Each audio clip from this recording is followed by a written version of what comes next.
Makanya dalam riwayat Bukhari, waktu Nabi SAW menikah dengan Aisyah radhiyallahu anha, baru menikah, maka pertanyaan pertama Aisyah, ya Rasulullah, waktu anda mi'raj ke langit tuh, terima perintah sholat, hal tara rabbak, apakah anda sempat melihat Tuhan anda? Apa jawaban Nabi SAW? Allahu nurun ala nur anna arah. Allah itu cahaya di atas cahaya. Artinya ini bahasa terang sekali. Saya cuma lihat cahaya, bagaimana saya bisa melihatnya? Memang Allah belum terlihat. Kapan Allah terlihat? Nanti di akhirat. Dalam hadis Bukhari yang lain kata Nabi SAW, kalian akan melihat pertama kali Tuhan kalian di mahsyar dalam bentuk cahaya yang sangat terang seperti bulan purnama, dan seseorang di antara kalian akan berbicara dengan Tuhannya tanpa ada penterjemah, tapi masih cahaya. Orang sudah tahu semua ini Allah, semuanya sudah hadir di mahsyar.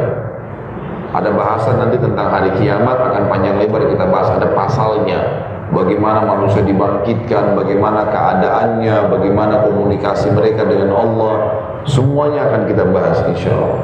Jangan buru-buru, tetap dicerna saja. Jadi kita lihat di sini bagaimana Allah Subhanahu wa taala tidak kelihatan di dunia, kelihatan pertama dalam bentuk cahaya di akhirat, dan akan kelihatan fisik Allah sempurna itu di surga. Dan yang lihat hanya penghuni surga. Orang kafir, orang munafik yang kekal di neraka, naudzubillah, tidak akan pernah lihat Allah selamanya. Dan melihat Allah nanti adalah nikmat terbesar di surga. Kalau Bapak Ibu beli buku tentang surga, maka kita akan temukan apa saja bahasan tentang surga, pasti ada bab, nanti satu bab khusus nikmat terbesar di surga, melihat wajahnya Allah. Di dalam hadis Bukhari Muslim disebutkan, nanti pada saat penghuni surga sudah masuk ke dalam surga semuanya, semua sudah masuk ke dalam surga, termasuk yang masih punya dosa dibersihkan di neraka dulu, itu sudah masuk semua ke surga. Jadi di neraka ini tinggal orang kafir dan orang munafik.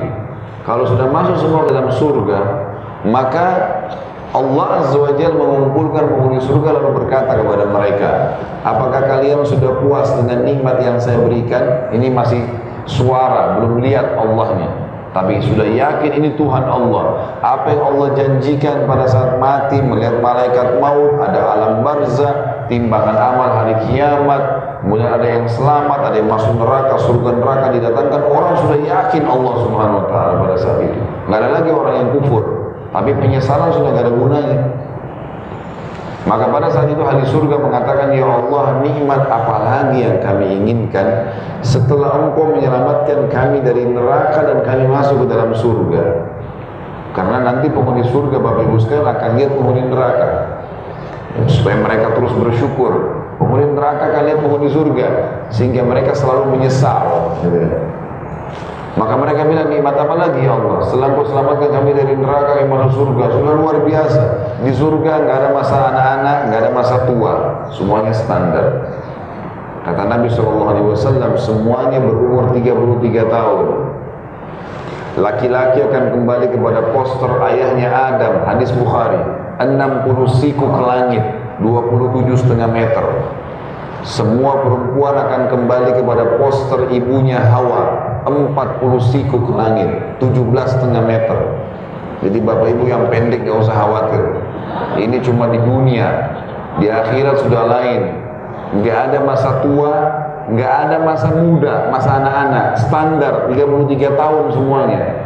Laki-laki 60 siku ke langit, 4 perempuan 40 siku ke langit. Nggak ada capek, nggak ada letih, nggak ada gangguan orang, tidak ada lagi ya keringat, emang tidak ada buang air besar, tidak ada buang air kecil, dan makanan serta minuman yang mereka makan yang tidak dibutuhkan oleh tubuh mereka akan keluar dalam bentuk keringat yang lebih wangi dari bau kasturi. Ini luar biasa di surga. Tidak ada beringos, tidak ada meludah, nggak ada buang air besar, nggak ada buang air kecil. abadi, kenikmatan yang luar biasa. Luar biasa sudah. Istana seorang mukmin di surga, dari awal tanah ke ujung tanahnya dia, itu jaraknya 40 tahun. Itu istana satu seorang mukmin di surga. Dia bisa punya banyak istana di surga. Allah mengatakan surga itu luasnya seluas langit dan bumi. Banyak sekali, tidak bisa digambarkan.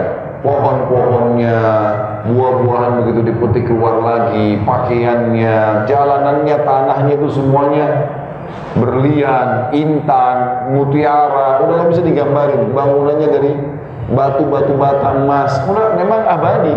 Makanya Imam Ahmad mengatakan rahimahullah, kenikmatan seorang mukmin di dunia dapat panduan. Dia tahu mana halal, mana haram, dinikmatin. Orang kafir itu tetap makan, kita juga makan. Kalau orang beriman nggak makan mungkin wajar dia susah. Enggak, mereka minum kita minum, mereka pakai kendaraan kita pakai kendaraan.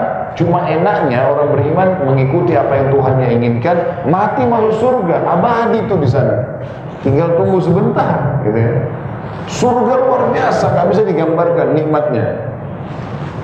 Saya sarankan beli buku, judulnya itu Rasulullah SAW bercerita tentang surga dan neraka, terbitan Pustaka Tazkiyah. Insya Allah kalau tidak ada halangan, saya coba bawa nanti di pertemuan akan datang. Karena ini memang buku selalu saya jadikan sebagai rujukan juga. Biasanya saya hubungi penerbitnya, kemudian saya luar biasa. Ada juga buku yang lain judulnya Tamasya ke Surga. Itu terbitan Darul Falah. Kalau tadi Pustaka Tazkiyah, cuma dibaca tuh apa yang Allah janjikan. Karena dengan mengetahui apa yang Allah janjikan itu hati kita jadi terbuka. Oh ternyata ada ini, ternyata ada ini, dan seterusnya. Ringkas yang ingin saya sampaikan adalah penghuni surga semua waktu sudah masuk ke surga mereka sudah hidup abadi, bahkan tidak ada buang air besar, tidak ada buang air kecil, nggak ada WC, nggak ada kamar mandi, nggak ada.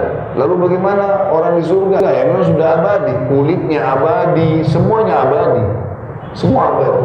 Bahkan kata Nabi SAW, penghuni surga setiap hari Kamis laki-lakinya ketemu, ini hadis Bukhari juga, ketemu di sebuah pasar di surga. Allahu a'lam bagaimana, tapi yang jelas begitu hadisnya. Kemudian kita imani itu. Kemudian mereka akan ditiupkan oleh Allah dengan angin, yang angin tersebut mengubah tubuh mereka, paras wajah mereka, kulit mereka menjadi lebih indah dari sebelumnya. Lalu mereka pulang ke istana-istana mereka, lalu mereka menemukan istri-istri mereka juga sudah berubah seperti itu. Jadi setiap minggu Allah perbaharui, nggak ada salon lagi.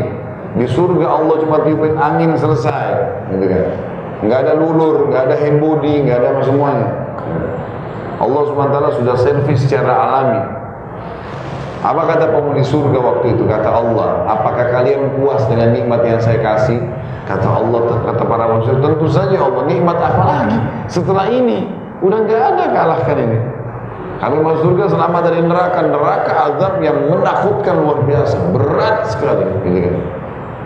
Lalu kata dalam hadis Bukhari dikatakan Allah Subhanahu Wa Taala mengangkat hijabnya, pembatas antara dia dengan hamba-hambanya. Lalu pertama kali penghuni surga melihat wajah Allah waktu itu, fisiknya Allah, dan serentak semuanya berkata, ya Allah, tidak ada nikmat mengalahkan melihat wajahmu. Permadani, dayang-dayang, makanan, kebun yang luas, istana, pemandangan yang luar biasa hilang dengan melihat Allah. Maka semua ulama sepakat mengatakan nikmat terbesar di surga mengalahkan semua melihat Allah Subhanahu Wa Taala. Jadi pada saat itu Allah kelihatan, di sini memang tidak kelihatan. Makanya Allah uji kita, beriman nggak nih? Jadi kan rukun itu pondasi, harus yakin Allah itu ada. Bukti-buktinya banyak, nanti kita satu persatu akan jelaskan terus.